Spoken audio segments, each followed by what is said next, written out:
السلام علیکم ناظرین، میں ہوں آپ کا میزبان ایم اے رضا اور آپ دیکھ رہے ہیں ٹی پی نیوز۔ ناظرین، اسلام آباد کی ایڈمنسٹریشن میں جو سب سے بڑا عہدہ ہوتا ہے وہ ہوتا ہے چیف کمشنر، یعنی فیڈرل گورنمنٹ کی اگر ہم بات کرتے ہیں، اسلام آباد کی بات کرتے ہیں تو یہاں کا جو سب سے بڑا عہدہ تصور کیا جاتا ہے ایڈمنسٹریشن میں وہ ہے چیف کمشنر اسلام آباد۔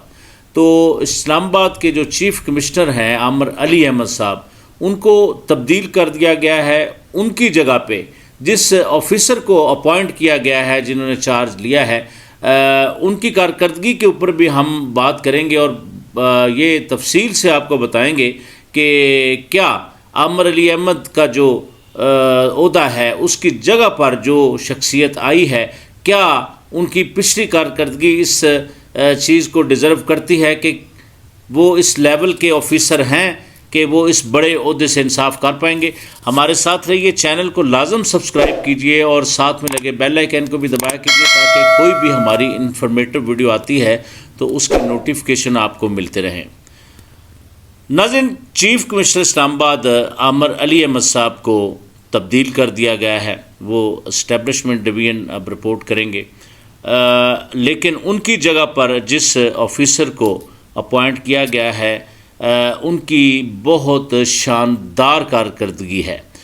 اب ہم تھوڑی سی نظر ڈالتے ہیں عامر علی احمد صاحب کی جو تعیناتی تھی یا ان کا جو اس عہدے کے ساتھ جو ٹینیور تھا، اس کے اوپر انہوں نے کافی سارے چیلنجز کا مقابلہ بھی کیا۔ انہوں نے ایڈمنسٹریشن میں بہت اصلاحات بھی لائے۔ اسلام آباد کے اندر جتنے انڈر پاسز آپ کو نظر آ رہے ہیں، یہ as a chairman C D A, میں آپ کو یاد دلا دوں کہ عامر علی احمد صاحب کے پاس دو عہدے تھے، وہ چیف کمشنر اسلام آباد بھی تھے اور چیئرمین سی ڈی اے بھی تھے۔ سی ڈی اے کے اندر انہوں نے بہت زیادہ کام کیا۔ ایڈمنسٹریشن کے سربراہ کے طور پر تو ان کی کارکردگی کسی سے ڈھکی چھپی نہیں ہے، جس طرح انہوں نے دونوں حکومتوں کے ساتھ، یعنی پی ٹی آئی گورنمنٹ کے ساتھ اور پھر جو یہ پی ڈی ایم کی گورنمنٹ آئی ہے، ان دونوں کے ساتھ ان کی پرفارمنس بڑی زبردست رہی۔ سی ڈی اے میں انہوں نے، آپ کو یاد ہوگا کہ سی ڈی اے کے فنڈز کو بڑھانے کے لیے انہوں نے سی ڈی اے کے اندر کافی سارے ایسے میگا سٹیپس بھی لیے جس کے اوپر انہوں نے سی ڈی اے کے لیے بہت زیادہ فنڈ جنریٹ کیے، پلاٹس کی انہوں نے قرآن اندازیاں کی، اور انڈر پاسز اسلام آباد کو جو آپ کو خوبصورت نظر آ رہا ہے، پل پل انہوں نے ہر سیکٹر کے اوپر اپنی نظر رکھی اور ہر سیکٹر کے اندر جہاں جہاں بھی ترقیاتی کام رکے ہوئے تھے اس پر ان کی ہر وقت گہری نظر رہی۔ پھر اسلام آباد کے چیف کمشنر کے طور پر جتنے یہاں پر ڈیزاسٹر یعنی کرونا جیسا ایک موذی جو مرض تھا، اس نے 2-3 سالوں سے ہمیں لپیٹا ہوا ہے، اس پر ان کی جو کارکردگی ہے، ڈپٹی کمشنر جو سابقہ ڈپٹی کمشنر حمزہ شفقات ہیں، ان کے ساتھ مل کر ان کی کارکردگی شاندار رہی اور اس پر انہوں نے ڈی سی صاحب نے اور چیف کمشنر صاحب نے بہت اچھے کام کیے۔ پھر پی ٹی آئی گورنمنٹ کے دور میں پناہ گاہ کا افتتاح کیا گیا، اس کو بنایا گیا۔ پناہ گاہ کے اندر بھی انہوں نے کافی اپنی ذمہ داریاں سنبھالیں، وہاں پر جتنے اسسٹنٹ کمشنرز تھے ان کو تعینات کیا، وقفے وقفے سے ڈے بائی ڈے ان کی ڈیوٹیاں لگائیں اور اس میں بہت اچھا ان کا کردار رہا۔ اب ناظرین، چونکہ ان کو تبدیل کر دیا گیا ہے، اچھے آفیسر ہیں، خدمات ان کی بہت ہیں، اس سے پہلے کے دور میں وہ یہاں پر ڈپٹی کمشنر کے عہدے پر بھی ایک لمبا عرصہ فائز رہے۔ اب چونکہ ان کی جگہ پر کیپٹن ریٹائرڈ عثمان صاحب کو تعینات کر دیا گیا ہے۔ عثمان صاحب کی اگر ہم کارکردگی پر بات کریں تو عثمان صاحب نے مختلف جگہوں پر ایز اے ڈپٹی کمشنر اپنے فرائض سر انجام دیے ہیں۔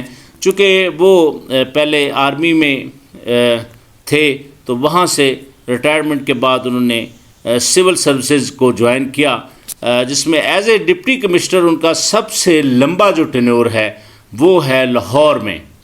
تو لاہور میں وہ تقریباً یہ سمجھ لیں کہ 3.25 سال رہے وہ ڈپٹی کمشنر لاہور۔ پھر اس کے بعد ان کو مطلب ڈی جی فوڈ کے طور پر لگایا گیا۔ ڈی جی فوڈ کے طور پر ان کی کارکردگی ناظرین بے مثال رہی. لاہور کے اندر ہر وقت وہ میڈیا پر سرگرم نظر آئے، بھاری جرمانے کیے لوگوں کو، اور لاہور کی عوام کو صاف ستھرے کھانے دینے میں انہوں نے کوئی کسر نہیں چھوڑی. انہوں نے مطلب یہ سمجھ لیں کہ چھوٹی چھوٹی چیزیں، ہماری جو کچن کی چیزیں ہیں، گروسری سے لے کے ہر چیز کو مانیٹر رکھا کہ کہیں جو انسان کی صحت سے ریلیٹڈ چیزیں ہیں، کھانے پینے میں کچھ ایسی چیزیں، یہ چونکہ ہمارا ملک ہے، یہاں پر ہر طرح کے لوگ موجود ہیں، کچھ ایسی چیزیں نہ شامل ہو جائیں جو انسانی صحت کے لیے مضر ہوں. تو اس پر انہوں نے بھاری جرمانے اس مافیا کو کیے. اس کے بعد ناظرین ان کو as a commissioner Lahore appoint کیا گیا، جہاں پر وہ کوئی یہ سمجھ لیں لگ بھگ پونے 2 سال یا اتنا عرصہ ہی سمجھ لیں انہوں نے اپنی کارکردگی دکھائی.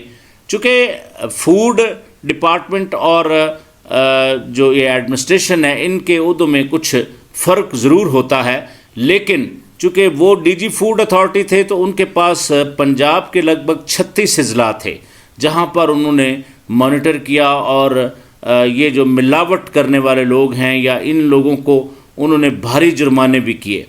اب ناظرین نئے جو اب ان کا عہدہ ہے وہ لاہور سے اب ٹرانسفر ہو کے، لاہور میں بھی وہ ایز اے کمشنر ہی تھے، لیکن اب لاہور سے ٹرانسفر ہو کر وہ اسلام آباد آ گئے ہیں. ہم کیپٹن عثمان صاحب سے اب ڈائریکٹلی یہ گزارش کرنا چاہیں گے کہ لاہور اور یہاں میں بہت فرق ہوگا. یہاں پر جو چیلنجز ان کو ملیں گے وہ ہے، یہاں پہ چونکہ آئے دن پروٹیسٹ ہوتے ہیں، لا اینڈ آرڈر کی سچویشن کو دیکھنا ہوتا ہے. اس کے علاوہ جو ادارے ان کے انڈر سپرویژن ہوں گے، جو کہ ڈپٹی کمشنر اسلام آباد دیکھ رہے ہیں، ظاہر ہے کمشنر وہ ہوں گے تو ایڈمنسٹریشن کے ہیڈ کے طور پر یہاں پر کوآپریٹو سوسائٹیوں کے اندر ہونے والی کرپشن کو دیکھنا ہوگا. پھر آپ کو ایکسائز ڈپارٹمنٹ ہے، یہاں کا جو فوڈ ڈپارٹمنٹ ہے، ریونیو ڈپارٹمنٹ خصوصی طور پر کیپٹن عثمان صاحب کی توجہ کا مرکز ہوگا، جہاں پر بلا خوف و خطر جہاں پر کرپشن جاری ہے اور تاحال جاری ہے. خصوصاً کوآپریٹو سوسائٹیوں پر کیپٹن عثمان صاحب کو بڑے بڑے مافیاز کا سامنا بھی کرنا پڑے گا، چونکہ ڈپٹی کمشنر اسلام آباد جناب عرفان نواز میمن صاحب کی جو حالیہ کارکردگی ہے وہ بہت بہتر جا رہی ہے. آتے ہی انہوں نے اس سارے سسٹم کو سمجھ لیا ہے. تو میں سمجھتا ہوں کہ ان دونوں آفیسرز کا ایک اچھا کمبینیشن بنے گا، اور جو مافیا اس وقت اسلام آباد کی ایڈمنسٹریشن کو اپنی مٹھی میں سمجھتے ہیں ان کو کافی ٹف ٹائم ملے گا. یہ میرا اپنا تجزیہ ہے. بہرحال کیپٹن عثمان صاحب کا جو پورا نام کیپٹن عثمان یونس ہے. گھر میں جو میری اطلاعات ہیں بھائیوں میں وہ اکیلے ہی ہیں. اللہ تعالیٰ ان کو اس عہدے سے انصاف کرنے کی توفیق دے. دیکھتے ہیں کیپٹن عثمان یونس صاحب ایز اے چیف کمشنر اسلام آباد کس طرح اپنی ڈیوٹی سر انجام دیتے ہیں اور کس طرح انصاف کر پاتے ہیں، کیونکہ ایماندار افسران کی ہمارے اداروں کو بہت سخت ضرورت ہے. تو اگلی ویڈیو تک کے لیے اپنے میزبان ایم اے رضا کو اجازت دیجیے. اللہ حافظ.